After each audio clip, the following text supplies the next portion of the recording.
have Xavi, you have Iniesta, you have Victor Valdez, you have all those players around you, and you said, am I good enough? At what point when you were at City did you decide now's the time to move? I never felt ready. I said, Pep, listen, they're calling me. So what do I do? He said, if you don't go to Arsenal, I kick your ass. You have to go. Players want to come to Arsenal now. And they prefer to go to Arsenal somewhere else, and this is an unbelievable power as well. How do you manage the expectation level? I think we build those expectations. From being second 3 times, there is only one thing, which is to win it.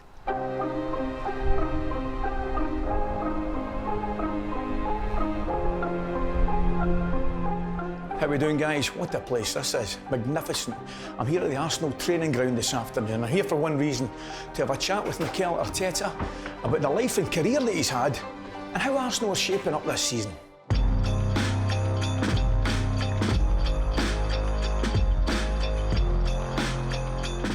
Mikel. Nice to see you. That's okay. Thanks for taking the time. I'm very well. Yeah. How are you? Looking good. Everything's good. You good? Very good. Life treating you well? Welcome. It's quite a place here, isn't it? Yeah. Love the accent. It's a while since you've heard that accent. You can understand it fine though. Yeah, well, that's the way I understood English, so imagine. Mikel, first of all, thank you very much for taking the time to come and see us. We know you're very, very busy. First of all, how are you? Very good, thank you. Pleasure to be here with you. Lovely to see you. Well, I want to take you back, if I may, right to the very beginning. Okay. Life as a boy. What was life as a boy like, late 80s, early 90s in northern Spain? Well, I was born in '82 in San Sebastian, north of Spain. First of all, an incredible, what a beautiful sport. Exactly, incredible city, incredible environment, very strong culture, a lot of history, surrounded by a family that I was very privileged to have great education. My mom and dad very close with me and my sister. A lot of family around from San Sebastian and Pamplona. And memories, very happy, very active boys, couldn't get away from the ball. A lot of friends, a lot of joy, a lot of sports, and very big education as well. Fantastic football area as well. Unbelievable. It's all about football, you know, you go around the city, on the beach, everywhere people are playing football, kids. That's the passion that when you think about, okay, what describes San Sebastian in terms of sports, it's football. So tell me, football's clearly in your life at an early stage, Mikel. I think at 15 you moved to the academy at Barcelona. Yeah. Were you in awe of the surroundings, or were you one of these kids that just perhaps rolled the sleeves up and ready for the challenge ahead? Bit of both, maybe? More like this. I was very lucky because I connected with very good people straight away. Pepe Reina, who played for Liverpool, was my bank bet mate. I have Andres Iniesta, Victor Valdez, all of them there together in a very similar position. So obviously we had a lot of moments that you feel lonely. Yeah, you don't have your family, you don't have anybody, so you have to rely on them. And we're most of them in the same position, so we have to support each other a lot. We understood we got a lot of time together. When you just go for breakfast, lunch, dinner, sleep together for 24 hours, you really create a bond that goes behind being your teammate, and there are still friends today because of that reason, because you live something that early age in your life that it was that important, because at the end you finish in your you're getting into that teenager phase in your life before you become an adult, and it was so important, education, that we got there. See, at that point, Mikel, did you realise then and appreciate then the kind of brilliance you were surrounded by? When I go there, so obviously I'm in San Sebastian, and you are very competitive in that environment. You are thrown there, and next to you have Xavi, you have Iniesta, you have Victor Valdez, you have all those players around you, and you said, am I good enough? And you have a lot of question marks and some insecurities as well. But as well, that's what it drives you to be better every single day, to understand the standards that are needed to be able to compete with these guys, and really enjoyed it. It's amazing, because I was obviously doing a little bit of homework, and I was looking through your career, and obviously represented Spain 16, 17, 18, and 21, right? And I likened you a little bit to Andy Murray at tennis, right? Andy Murray is one of the greatest tennis players that ever lived. But unfortunately for Andy Murray, he played with Federer, Nadal and Djokovic. Yeah. You're a little bit like that in football, in terms. It's all about timing, and two things happened. One of them is obviously we had the best generation of midfielders probably ever, with many others, Xabi Alonso, Busquets, Xavi, Iniesta, Silva. And then when I had the chance to go, that's when I got injured with my 2009, ACL, wasn't it? when I was going to go the following week with the national team. Yeah. So that's it. It didn't mean to be. I had other great experiences, but certainly something that I would have loved to be part of. Just going back to that injury for me, 2009, the first time you've ever been, do you think you've ever been really tested mentally in terms of your strength to come back and look on it what it is? It's a blow, but you can be, you know, you've got to have the spirit to come back in the gymnasium every day. Not easy. In my career, yes. The thing is that when I was born with a serious problem in my heart. Yeah. That obviously everybody believed that I could never have the chance to do a sport at the highest level. Was it a hole in the heart? No, it was two of the main valves in the heart that weren't working, so it needed open surgery. It was quite a problem for many years. And that was resolved because my parents were so insistent. They took me anywhere in the world to be able to explore and give it the best possible chance because they knew that I was going to struggle to keep me on one side doing puzzles and reading. That was never going to happen. So everything started there. And then, I went through a lot of things very early in my career, but that one is when I really had the sense, can I play football again? Because it was not only the ACL, it was the three main things in your knee that went away. I had 3 surgeries, had a big infection in my knee. And but it was probably the time that I learned the most in my career. And yourself. That's the area where everything started about then becoming one day a coach or a manager. Well, I want to take you back again before we move on to that section, which I'm really intrigued about. What made you go to Paris, first of all? So I was in Barcelona, and before I went to Barcelona, Athletic Bilbao wanted to sign me. And the manager at Athletic Bilbao was Luis Fernandez, a very famous player. So then I moved to Barcelona. I was playing there in the B team. And suddenly one day in December, I get a phone call from him saying, I'm the manager of Paris Saint-Germain. I would like you to come and join us. And I could not believe it. He said, no, I fully trust you. I know you are very young, but I think you're going to glide into this team in a great way. And believe me, you have my word, you're going to play games. So I went from playing in like a League One, basically, to the next Wednesday, be playing in the Parc des Princes with Ronaldinho, with Anelka, with Pochettino, Heinze, all these incredible players. What experience. Unbelievable. And I wasn't ready for that, believe me. Well, how did you adapt then? Because that must have been a little bit of a shock to the system. You're saying yourself you weren't ready. What did you do to change that? Luis did it, the manager did it. I think there's a moment where I recognize the power of the manager and the power of feeling somebody that is convinced about your ability. Because I didn't have it. I wasn't ready. I wasn't physically ready. I didn't have the exposure mentally, competitiveness-wise to do it. I had to learn a lot, but he was that convinced that he convinced me. He made me 10 times better in one meeting. That's it.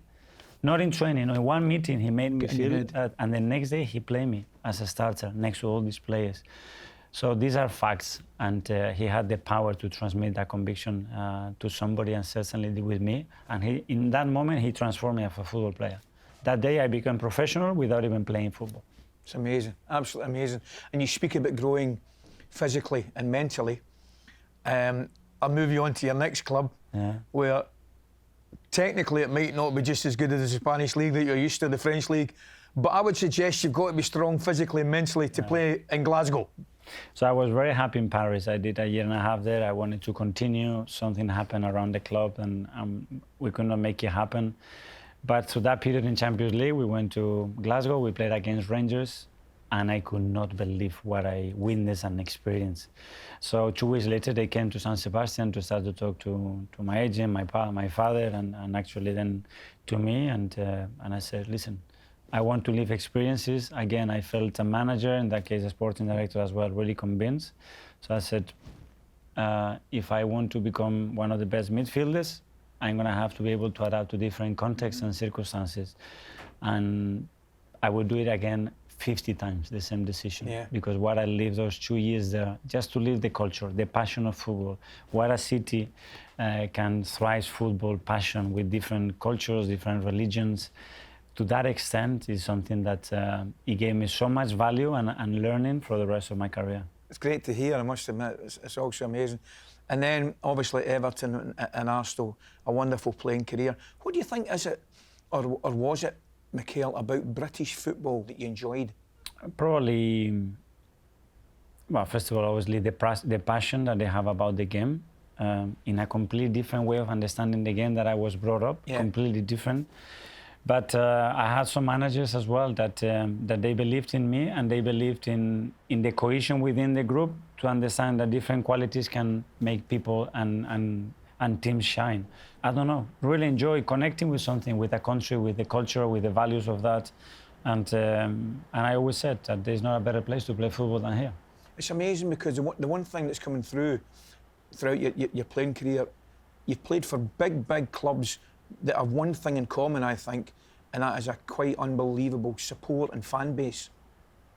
I've been really lucky to experience that, because if you ask a player what's the best moment, it can be lifting a trophy, but it's feeling on that pitch the power of connecting with the people and making them happy. There is, in my opinion, nothing better than that, and winning together, obviously, is the best part of that.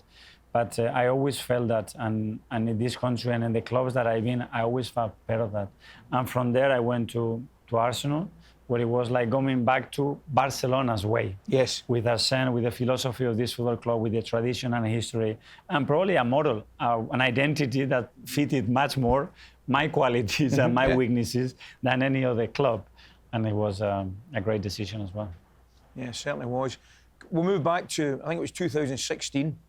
Your playing career finished. When did you know? When did you realise that, okay, career's over, footballing career, playing career is over? Was it a conscious decision you made one morning, or had you been thinking about it, or was it, did you wake up and think, legs aren't there?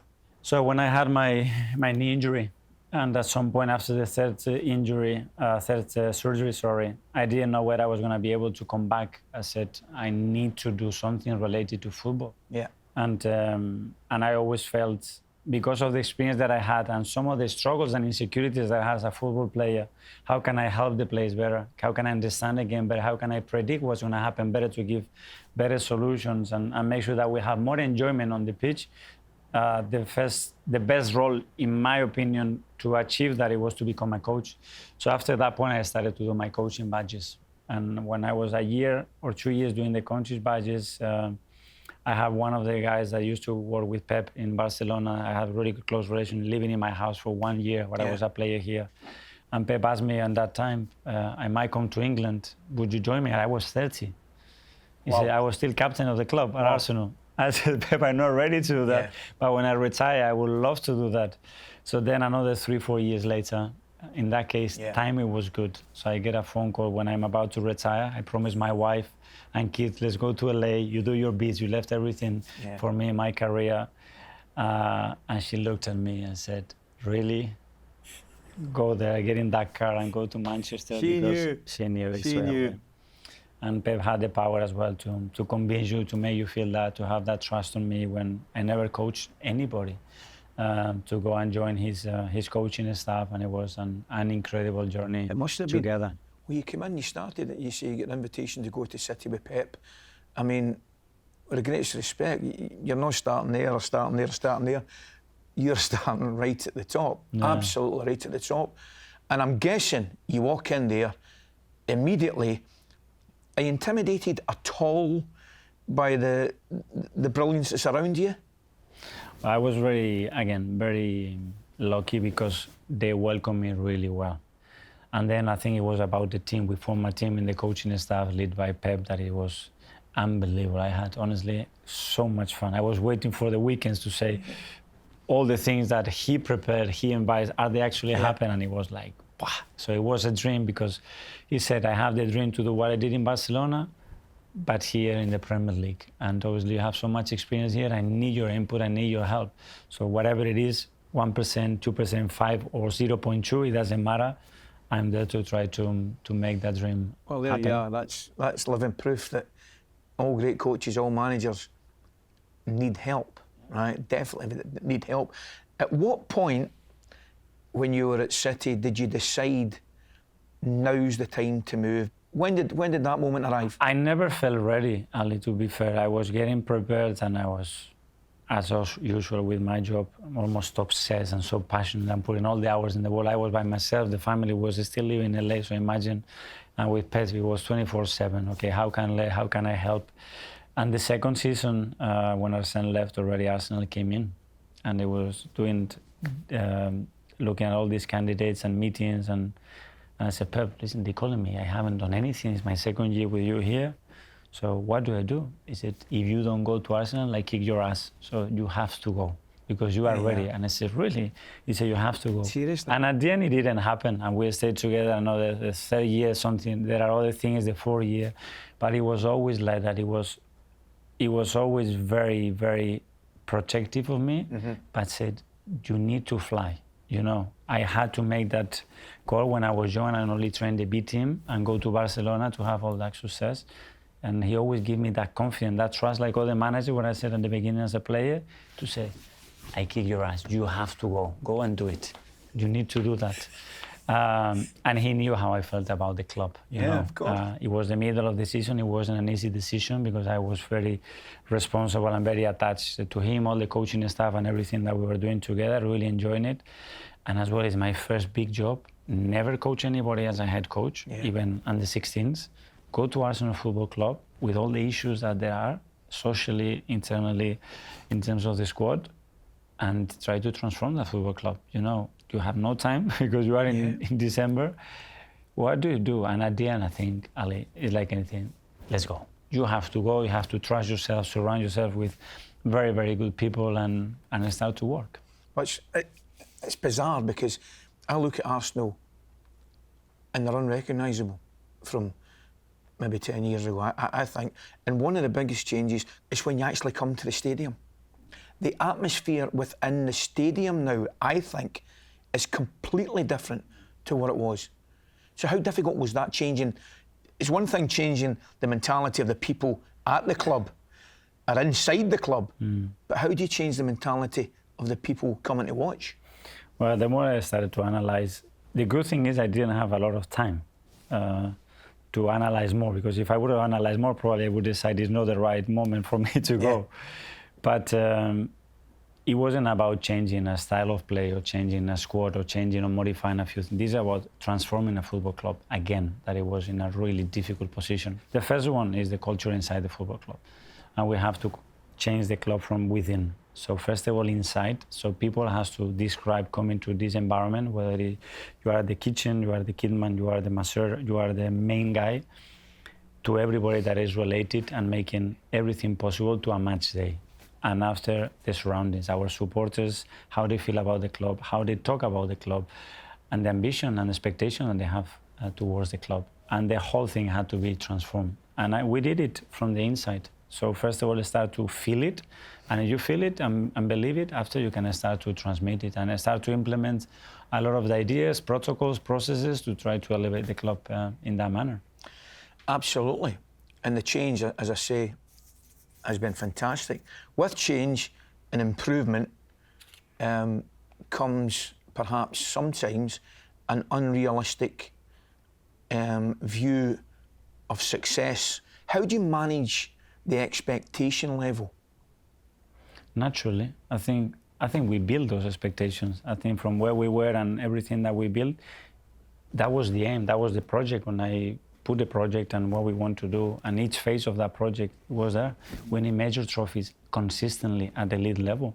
And on that moment, there were only two clubs that they were doing it, Manchester City and Liverpool. The rest of the team were very far when they were in those phases and then went back. But now we won this. But it's from being second 3 times, there is only one thing, which is to win it. Yeah. And that's the expectation, and we have to thrive that with enthusiasm, with an empty stomach, because we don't have it and we really want it. It's about understanding the reason why we do it and what is going to give us the highest probability actually to achieve it, and do our very best to achieve that. And then this is football. Of course. I would suggest it's probably as hard now, if not harder, than ever before, because I think there's more teams capable of beating each other.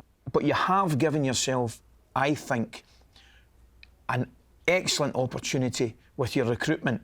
Now, dare I say it, everybody, myself included, has been talking about the recruitment at Liverpool. But I would suggest your recruitment this summer has been excellent. How pleased are you with it? We are very lucky. Players want to come to Arsenal now, and they prefer to go to Arsenal somewhere else. And this is an unbelievable power as well that we have built.